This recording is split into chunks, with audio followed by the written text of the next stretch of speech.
வணக்கம் மக்களே! இன்னைக்கு மார்கழி அமாவாசை, வெள்ளிக்கிழமை அதுவுமா வந்திருக்கு. அது மட்டும் இல்லாம இன்னைக்கு அனுமன் ஜெயந்தி கூட. இத்தனை சிறப்பு வாய்ந்த இந்த ஒரு நாளை வந்து நீங்க தவற விட்டுறாதீங்க. இந்த ஒரு பரிகாரத்தை செஞ்சு நீங்க பலன் பெறுங்க.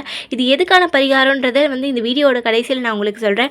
பூஜையா இருந்தாலும் சரி, பரிகாரமா இருந்தாலும் சரி, நீங்க எதுவா செய்யறதா இருந்தாலும் வெறும் தரையில உட்காந்து செய்யக்கூடாது. ஒரு மணையோ இல்ல வந்து தரை மேல வந்து ஒரு துணி விரிச்சு தான் உட்காந்து செய்யணும். முதல்ல நீங்க ஒரு மணையில உட்காந்துக்கிட்டு ஒரு தாம்பூலத்தட்டை எடுத்துக்கோங்க. அதுல ஒரு மஞ்சள் துணியை விரிச்சு வச்சுக்கோங்க. உங்க வலது கையால கல்லுப்பு எடுத்து அதில் வந்து உங்கள் குலதெய்வத்தை நினச்சி வேண்டிக்கிட்டு அதில் வைங்க. அதுக்கப்புறம் ஒரு மஞ்சள் கிழங்கு எடுத்து வைங்க. ₹1 நாணயத்தை எடுத்து வைங்க.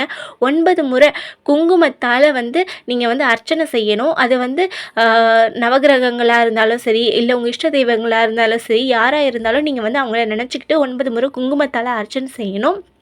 செஞ்சு முடிச்சதுக்கப்புறம் இந்த துணியை வந்து நல்ல ஒரு பொட்டலம் மாதிரி மடித்து ஒரு கண்ணாடி பாத்திரத்துலையோ இல்லைனா வந்து காப்பர் பாத்திரத்துலையோ நீங்கள் வந்து வச்சு இன்றைக்கி நாள் முழுக்க ராத்திரி முழுக்க வந்து பூஜை அறையிலே வச்சு வந்து இதை கும்பிடணும். கூடவே நீங்கள் வந்து நெய்வேத்தியமாக கல்கண்டு இல்லைனா வந்து பேரிச்சம்பழம் எதுவாக இருந்தாலும் அது உங்கள் விருப்பம் தான், நீங்கள் வச்சு வழிபடலாம். இந்த பரிகாரம் எதுக்குன்னா, எல்லார் வாழ்க்கையிலும் கண்டிப்பாக வந்து பணப்பிரச்சனைன்றது ஒன்று இருக்கும். அந்த பணப்பிரச்சனை, கடன் பிரச்சனை எல்லாமே தீரணுன்றதுக்காக இந்த ஒரு நாளில் இந்த ஒரு பரிகாரத்தை செஞ்சு வந்தீங்கன்னா உங்களுக்கு வந்து நல்லதாகவே பலன் கிடைக்குன்றது ஒரு நம்பிக்கை. இதை செஞ்சு பாருங்கள். இன்றைக்கி இந்த பரிகாரம் எப்போ செய்யலான்னு கேட்டிங்கன்னா, இன்றைக்கி நாள் முழுக்க எப்போ வேணால் செய்யலாம். ஆனால் 8:30 மணிக்குள்ளே ராத்திரி முடிச்சிடணும்.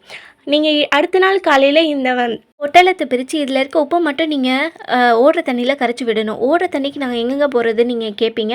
டேப்பை திறந்து விட்டு நீங்கள் அதில் கரைச்சி விட்டால் ஓகே தான். ஆனால் இதில் இருக்க மஞ்சள் ₹1 நாணயத்தை மட்டும் நீங்கள் இந்த துணியிலேயே வச்சு உங்கள் பர்ஸு, பீரோ, லாக்கர் இந்த மாதிரி பணம் புழங்குற இடத்துல நீங்கள் வச்சு வந்தீங்கன்னா உங்களுக்கு பணம் சேருன்றது நம்பிக்கை. முக்கியமான குறிப்பு, இதில் யூஸ் பண்ணுற கல்லுப்பு வந்து சமையலுக்குன்னு யூஸ் பண்ணுற கல்லுப்பாக இருக்கக்கூடாது. பூஜைக்கு தனியாக இருக்கணும். அதை தான் நீங்கள் யூஸ் பண்ணணும்.